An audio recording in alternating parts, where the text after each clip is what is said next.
Explique o modelo biopsicossocial Haas 2009, considerando os níveis cognitivo, comportamental e ecológico. Então, na prática, a avaliação, né, que eu chamo de avaliação ecológica, né, ou seja, do impacto que as condições de saúde têm sobre o funcionamento do indivíduo na ecologia em que ele vive, ela pode ser realizada em três níveis de diagnóstico, através de três estratégias que são complementares, que não são excludentes, né? Então, no nível cognitivo, a gente tem as crenças, as percepções que o indivíduo tem sobre si mesmo, sobre a sua capacidade de enfrentar os problemas, que é o que a gente chama de autoeficácia. A gente tem as crenças, né,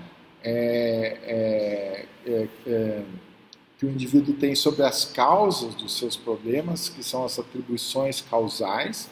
A gente tem as crenças das outras pessoas, dos pais, da mãe, dos cônjuges, né, sobre a capacidade do indivíduo enfrentar a situação, sobre os recursos que ele tem, sobre as culpas que eventualmente ele tenha sobre o problema.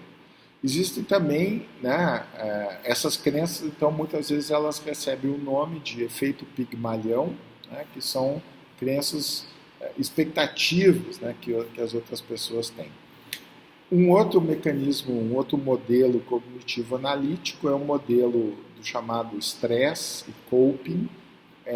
Coping quer dizer as estratégias de enfrentamento. Essas estratégias de enfrentamento elas podem ser instrumentais ou paliativas. Instrumentais eu procuro fazer um diagnóstico, identificar a causa do problema e ver quais recursos eu tenho para lidar com o problema.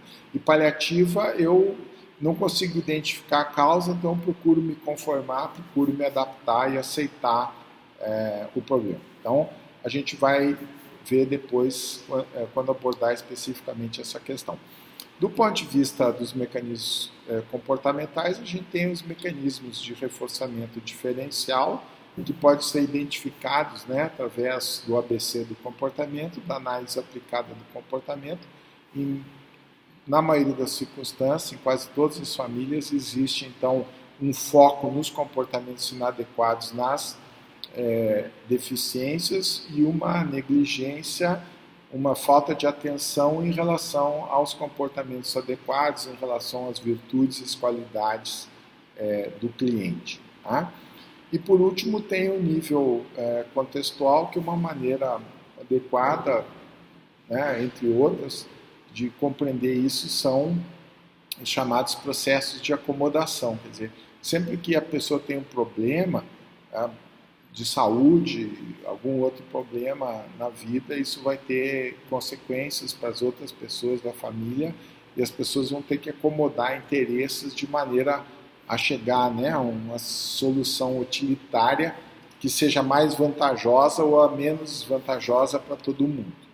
Então esse basicamente é o modelo. Esse modelo ele é baseado nas três correntes teóricas da psicologia do desenvolvimento, né?